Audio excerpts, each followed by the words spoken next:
자, 앞서 들으신 것처럼 윤석열 당선인은 후보 시절부터 이 얘기도 또 강조해 왔습니다. 민정수석실을 폐지하겠다. 이 부분도 이제 공식화됐습니다. 과거 검찰 재직 시절에 정권 관련 굵직한 수사에 다수 참여해 왔었던 본인의 경험을 살려서 그 내용을 반영했다는 평가가 나오고 있습니다. 저는 사람에 충성하지 않기 때문에 제가 오늘도 이런 말씀을 드리는 겁니다. 소위 사정 기능을 할 수 있는 기관들을 민정수석을 통해서 장악을 해가지고 자신의 그 정치적인 반대 그 세력을 합법을 위장해서 통제하는 경우가 비일비재했기 때문에 이 민정수석이 원래는 청와대부터 단속을 해야 되는데 그 본연의 기능에서 완전히 벗어났습니다. 자, 지금 본연의 기능을 잃어버린 민정수석실을 폐지하겠다라는 건데 본연의 기능이 엄연히 있기 때문에 그렇죠. 민정수석실을 폐지하면은 청와대 쪽에서도 좀 난감한 상황이 생기지 않을까 싶기도 한데요. 그러니까 예를 들어서 인사검증 관련해서는 인사수석실로 넘기고 인사검증이 굉장히 중요한 부분이니까요. 그렇죠. 그 외에 소위 민정수석실에서 본연의 업무라고 할 수 있는 것들 말고 민정수석실이 있으면서 생겼던 여러 가지 폐해들을 없애겠다는 그런 일단 취지로 읽히는데 네. 우리가 윤석열 당선인이 후보 시절부터 계속 얘기했던 게 나에게 정치보복이란 없다 이런 표현을 많이 썼죠. 네. 민정수석실에서 그동안에 여러 가지 논란이 있었던 일들이 많이 있었죠. 네. 우리가 지금 웬만한 민정수석의 이름은 다 아는 것도 바로 그 이유일 텐데 그런 취지로 사실상 뭐 지금 검찰, 경찰 등등을 어쨌건 민정수석실로 총괄하지는 않는데 네. 실질적으로 소위 말하는 수사에 오더가 간다거나 네. 아니면 뭔가 수사하는 것에 제동을 건다거나 하는 그런 실제적인 일들이 현실적으로 있었다라고 판단하시는 것 같고 그리고 윤석열 당선인 같은 경우 진짜 아까 싱크 나오기 전에 나왔던 것처럼 정권 관련된 굵직한 수사를 많이 했었으니까 네. 소위 민정수석실의 문제에 대해서 대외적으로 완벽하게 말하지 못해도 꽤 많은 걸 느끼고 그런 상황이 아닐까라는 생각이 들고 네. 그런 취지로 민정수석실을 폐지하겠다라고 하는 건 뭐 상징적으로나마 굉장히 큰 의미가 있지 않나 싶습니다. 자, 민정수석실 하면 인사 검증도 중요한 역할이지만 또 하나 이 사정 기능, 감시와 사정 기능이 굉장히 중요한 역할이죠. 사실 정권을 막론하고 민정수석은 그동안 막강한 권한을 가져왔던 게 사실입니다. 그렇기 때문에 구설에 오르거나 논란이 되는 경우가 많았었죠. 바로 대표적인 인물 한번 보시죠. 최순실 사태에 대해서 전 민정수석으로서 어떻게 책임감 느끼십니까? 오늘 검찰에서 물어보신 대로 성실하게 조사를 받겠습니다. 가족회사 자금 유용한 것에 대해서 인정하십니까? 검찰에서 성실하게 답변하겠습니다. 민정비서관 가실 때 최순실 씨 영향이 있었다는 의혹이 있는데 어떻게 생각하세요? 자, 들어가겠습니다. 그동안 가족 전체를 대상으로 하는 검찰의 끝이 없는 전방위적 수사를 견디고 견뎠습니다. 혹독한 시간이었습니다. 감찰 중단해달라는 외부 지시 있었습니까? 직권남용 혐의 계속 부인하시는 겁니까? 한 말씀만 부탁드립니다. 조금 전에 잠깐 언급했듯이 문제는 민정수석실을 폐지하게 되면 민정수석실에서 수행해왔던 인사검증 업무 또는 대통령 친인척 비리를 막기 위한 업무는 과연 어떻게 되는 거냐라는 점인데요.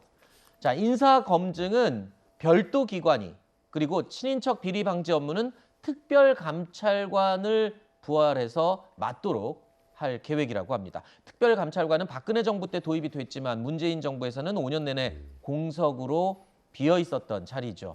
자, 김대중 정부에서도 민정수석실을 폐지하겠다고 언급했다가 옷 로비 사건 등 위기가 닥치면서 다시 부활시키기도 했습니다. 그만큼 대통령 주변의 비위를 관리하고 검증하는 역할이 아주 중요하기 때문일 텐데 자, 민정수석실 폐지 이후에도 이 역할이 과연 진짜 이후에 유지될 수 있을지 저는 그게 계속 걱정이 되기도 합니다. 많은 분들이 그런 점을 지적을 하고 있거든요.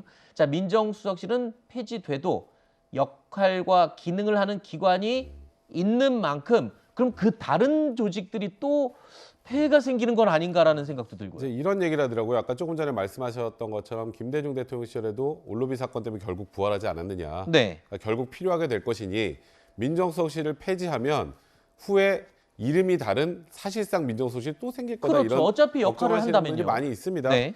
그 부분은 이제 저희가 뭐 계속 지켜봐야 할 부분인데 아까 제가 말씀드렸던 것처럼 일단 지금 윤석열 정부에서는 지금 얘기가 나오는 것처럼 특별감찰관제도를 부활시켜서 친인척 관련 업무나 청와대 일정 급수 이상 되는 공무원들에 대한 비위나 감찰은 다 할 거고요. 네. 그다음에 지금 말씀드렸던 것처럼 인사검증 관련해서는 별도의 검증 기관을 두거나 아니면 인사수석실로 그 지위를 넘기는 방안들이 고려되고 있는데 이제 뭐 저는 아까 김성환 평론가도 그런 말씀하셨잖아요.